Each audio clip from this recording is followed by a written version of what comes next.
However, from Parliament, Anti-Galamsey Taskforce the Anti-Galamsey Taskforce, I must say, isn't happy about what it says it finds too lenient on illegal miners by the courts when they are arrested. The Operation Vanguard team also says the slow pace of prosecution has led to piled up cases relating to mining. Ohime Nteria joins us from Kumasi with more on this. Ohime, when they say the courts are being lenient, exactly what do they mean?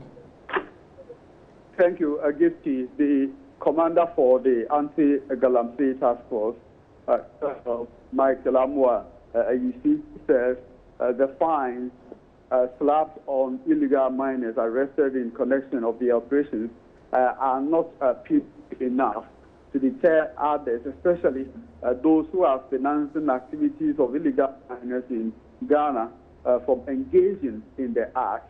And he says, specifically, out of 983 miners arrested after the ban on illegal mining came into force, only 95 suspects have appeared before court and they have been convicted. Many or the rest of them remain on bail.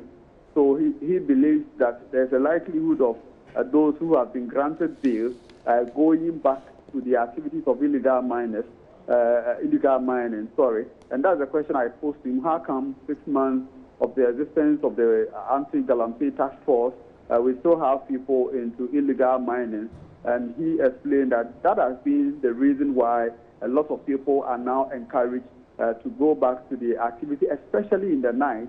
And he says, even when you go to beyond what they have been doing, they have engaged the commanding chain to speak to the ministries involved so that they make amends, especially the Justice Ministry, so that they speed up efforts to ensure that those arrested by the task force are brought to book and also face the law as it is.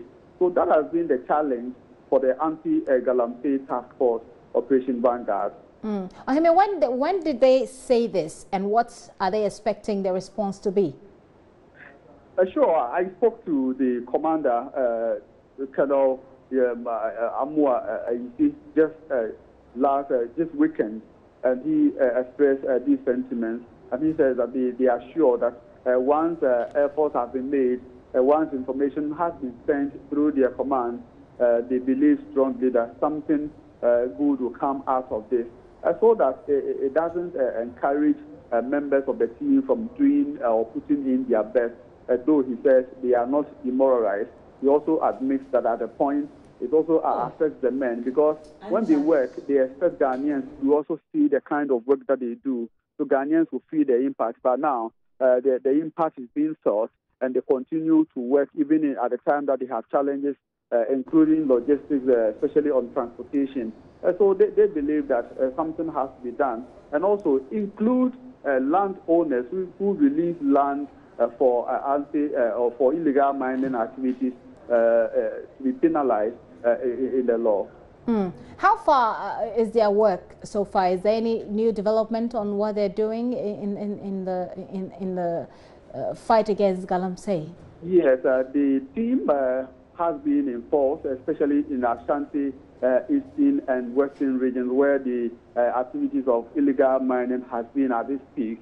And for these three regions that they have worked, they have seized 82 arms in the form of shot and pump action guns, 366 excavators, and 3,100 dredges. These are known locally as Chamfine, and also 859 water pumping machines.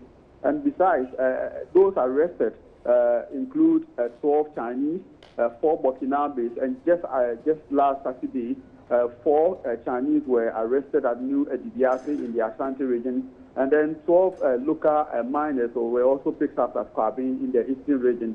So the team has been in force, and they have been working to ensure that the ban on illegal mining comes to stay and is enforced. Right, Ohime, thank you very much for that update. Ohime Nteria is with our sister station, Love FM in Kumasi.